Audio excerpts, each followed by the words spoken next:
Alright, so welcome back, and today I like to review this, which is, sorry my mic is sort of in the way, but this is the Flourish, which is, this is the launch issue of the Flourish, so I wouldn't be surprised if you haven't heard of it yet, but I'm pretty excited about this because this is made by Biz.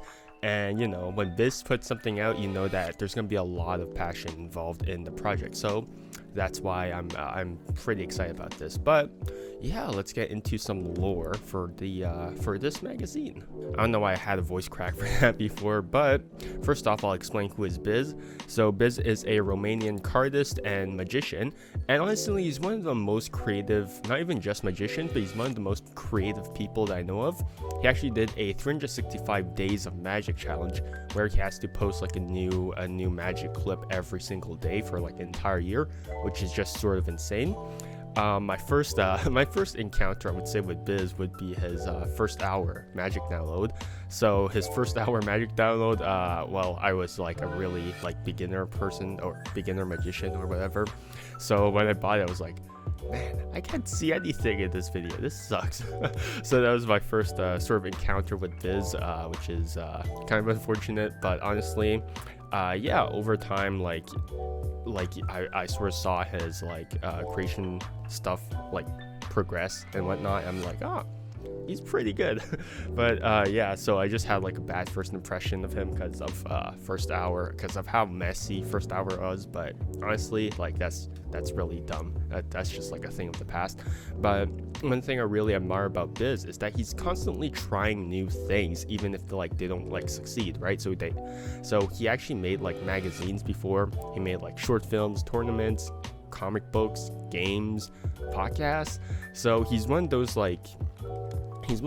few card people rather, who tries to actually explore and expand on the art rather than just like make decks, because that's the easy way to make money. But he genuinely cares about the art, which I think is really cool. So that's my impression of Biz and how I would present him, I guess. So the Flourish, which is the magazine I'm holding right now, is basically a cardistry magazine that revolves around the lifestyle of cardistry, cardists, I guess, and the people in the community. So cardists, right? So this is actually, I believe, Biz's third attempt at making a running magazine, right? The first magazine he made was Rock, I think, which was a magic magazine, and then he also made another cardistry magazine, which is called The Cardist. And this magazine is actually going to be released yearly at, I guess, every cardistry con, because this was actually first released at this year's cardistry con at London, right? I almost forgot this year's cardistry con for some reason. I don't know why, but yeah. So this magazine features like interviews, features like spotlights on different like card people, and tutorials, right? So the magazine also features this cool little trading card, collectible card. I like to call it a trading card. I don't know why, but it's a trading card. So let's go over some of the features for this magazine. I don't know why I'm butchering my English today. This magazine, there you go. So it actually comes with this nice matte, like soft cover, which I highly appreciate because it's a magazine. If it's hardcover, does it really count as a magazine? I've actually never seen like a hardcover magazine, but that's sort of besides the point. So all the pages are actually A4. They're nicely colored with photographs, and the tutorials also have custom art, but it's only the tutorials that have custom art. On the website, actually claims that it's 100 pages, and also there's just a large variety of like content. There's like different articles and different like features like different people, and it's actually really cool that it actually doesn't only like feature like famous cardists. There's also like articles from people who don't impact the community as much, which is a cool look behind the scenes. So this collectible trading card is actually Nikita Yatzik. I think that's how you pronounce it. So this is just featuring Nikita, who, if you don't know who he is, I don't know if you're really that involved in cardistry, but he has some of the most creative moves in all of the recent cardistry scene, I guess. But yeah, there are a couple of ads scattered throughout the magazine, and the magazine cost a total of $20. So let's go over the table of contents for the launch issue. So the very first section I would guess is the introduction by Biz, so that he introduces like what the magazine is about, his previous history with cardistry magazines and whatnot. Then we have the table of contents. Then we have an article written by Kevin Ho about the evolution of cardistry. And then the card pinter, there you go, and Harapan Ong talk about their first CardistryCon experience. Pablo Frey, a good friend of mine, he's in the same group chat as me, so yeah. We also had like a podcast together, but that's besides the point, right? So Pablo talks about the evolution of playing card designs. Nikuro Shuffles talks about introducing laymen to cardistry. And then Yang Nguyen, who is probably one of the most popular like cardists nowadays, talks about gatekeeping in the cardistry community, specifically like tutorials and whatnot, and why people make so many like bad tutorials online, and whether that's like good or not. Then we have an introduction to 3 different Romanian cardists. Then we have a deep dive into the verts by Huron Lo. I don't know how I'm pronouncing it. I don't know if I'm pronouncing that correctly, but also apparently that section of the magazine is so big that Viz actually need to cut out certain parts from other people, so that's interesting, I guess.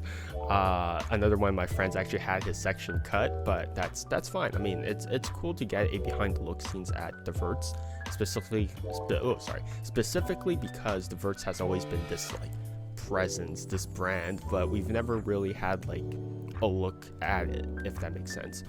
Then we have multiple interviews. We have multiple interviews with Patrick Varnavas, who runs the Best Cardist Alive Instagram account. Then we have a interview with Joe Feldpol. Oh man, I'm so sorry, but his Instagram tag is Yup I'm Joe. Then we have an interview with Dave Mori, Matt Samuel. Yeah, he's also a great cardist. So yeah, Michael Bornicki, Huron Lo, and yeah, those are just all the interviews. Then we have an introduction to Dance of Cards, which is a playing card game, so that's kind of cool. You can go ahead and check that out. And an interview with the creator. We're also introduced to Luke Wadey and his designs. And then we also have an introduction to Weston Hamilton. Oh, sorry, I don't know why I'm struggling with English today. Western Hamilton, there we go. And Worry Bricks. Worry Bricks are a type of fidget toy, which is just like bricks, and they also have like magnets at the end, so they're kind of fun. But I actually don't have them, but you know, I'll show like clips of it like as I'm narrating over this. But yeah, we also have an introduction to Nikita Yatsik, and then we also have tutorials to 5 of his moves. They're not going to be illustrated, rather there's actually a QR code that leads to the moves, right? That leads to the tutorials. Then we have a final section with Biz, where he sort of encourages the reader to send their own articles, and every writer who sends in their own article will be entered to a giveaway to win 144 decks of cards, which is a gross of cards. So yeah, so let's go over a couple of pros for the magazine. It's $20. It's really cheap, right? For the amount of content you're getting, it's $20, and also, you know, it's an independent like creation, so the fact that it's $20 and, you know, it's sort of independent is yeah, it's just really cool. And also, like, I'm really like happy that this first magazine doesn't just feature like every famous cardist, because I mean, that's, yeah, I feel like every famous cardist at this point goes through yeah, we've been collabing with other brands, now we have our own brands. So I mean, I feel like they're all on the same like trend wave, or they're all in like they all go through the same sort of history. So having like the different point of views from different sort of people at different like stages, I think is way better. Also really like that it sort of encourages like participation from the cardistry community as a whole, via like the writing giveaway.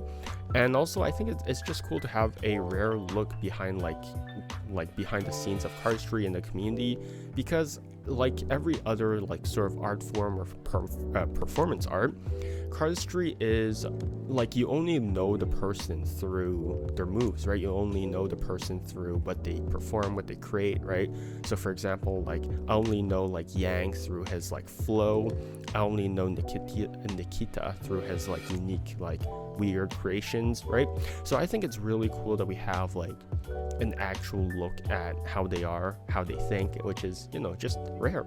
And also it comes with a cool freaking card, so I do think that that's a cool thing. I actually had like an idea for a trading card game before, but you know, I think that this is, you know, it's cool. So yeah.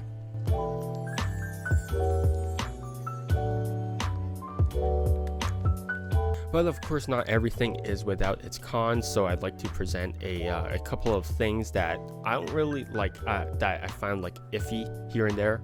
They're not like bad, but they're just things that I found like I'm just nitpicking some things. But one of the things that I found were that they're really quick tutorials, so if you're expecting anything in depth or anything like that, you're not going to get that. There's no vocal tutorials. They're more sort of like demos. So imagine the Anyone Worldwide tutorials, they're like just slow-mos. So that's sort of something that I would note as a con. It's not really like a biz issue. It's something that's more of a problem from Nikita, but still, like I'll note that as like a con. Also, I don't know if this is like a stylistic choice or something, but the font is a little too small. Like it's readable, but I think that a larger font size would actually be really beneficial for the readability, because there's a lot to read, but you know, with this, like it gets sort of like really easy to like get lost in all this text. So I think like a slightly bigger font size would be better. Another issue that I found was that the book actually arrived with a dented corner. So over here you can see it on screen right now. You can see the damage, and it's not an issue for me because I don't really care about like material stuff. It's fine, right, if it's dented. But I think that if you're someone who cares about it being in like a pristine condition, then just know that the magazine is actually shipped in that like plastic envelope thingy with like the bubble wrap inside. So international shipping might actually be a bit like bumpy, but yeah, besides that, I don't really have an issue with that. So yeah. But the last con I would say is that it's a yearly release, which is why why Biz, like I want to read more, but you know, it's fine, like yeah, it's fine. It just bothers me that Biz is like, yeah, I'm gonna start something new, it's yearly. I'm like, yeah, no. But yeah, that's just like a joke con. But otherwise, yeah, those are all the problems I have with the magazine. All right, overall review. Yeah, it's $20. It's relatively cheap. Like it's a really good look into the cardistry community, right? And it's a great way to support an independent artist, especially someone who tries to constantly push the boundaries of like what is possible to like sort of like create in cardistry. Because one of the things that, I mean, my friends and I have like constantly discussed this, but one of the things that sort of prevents cardistry from, I guess, sort of like growing, is that at some point the only way to make money in cardistry is to just make decks of cards, right? Every big cardistry artist does that, right? You have Oliver Sogard, who makes like dealer's grip. You have Noel Heath making like Heath cards, right? And it's really hard to keep the cardistry community growing and thriving when the only way to make money is just to print more decks, right? And it's reaching a point where people are just like exhausted of all the new decks, right? So the fact that now we have a magazine that's trying to make, well, obviously like Biz is making money off of this, but now we have a magazine that's trying to, sort of encourage people to try different things in the cardistry community, and that tries to, encourage people that there's other avenues to making money in cardistry besides just making the good old like decks of cards. I think it's really cool. I think that we have to like sort of encourage this sort of like creativity in the cardistry community, right? And just this, like, there's so many like alternatives sort of presented in here. I mean, Dave Mori is like making like music. We're also like there's also like people making games, and also Biz just constantly makes like creative things like the cardistry game, right? So I think that just $20, it's a great way to support someone who tries to constantly push the cardistry limits to just push it even further. I know I'm struggling with English. I know I said that like 3 times, but I'm really struggling with it. But yeah, if you're concerned about the ads in the magazine, they're not really intrusive. They're like 1 page, so you can just like skip over them and you won't really like care about them. But also, I think it's just a good look into the cardistry community. If you're actually looking for a book with tutorials for like cardistry moves, you're going to be disappointed, right? This is a magazine focused on the community and not the moves itself. I mean, we've had enough like move like tutorials online and whatever, so I think that having like a magazine focused on the people once every while, I think that's good. So yeah, I think that about wraps it up. Thanks for joining me on my random ramblings, but yeah, support Biz, buy his magazine. I'll leave a link in the comments down below as per usual. So yeah, you can go ahead and buy that. But besides that, yeah, thanks for joining me on whatever this is. And yeah, see you guys on the next one. Stay healthy, stay safe, and yeah.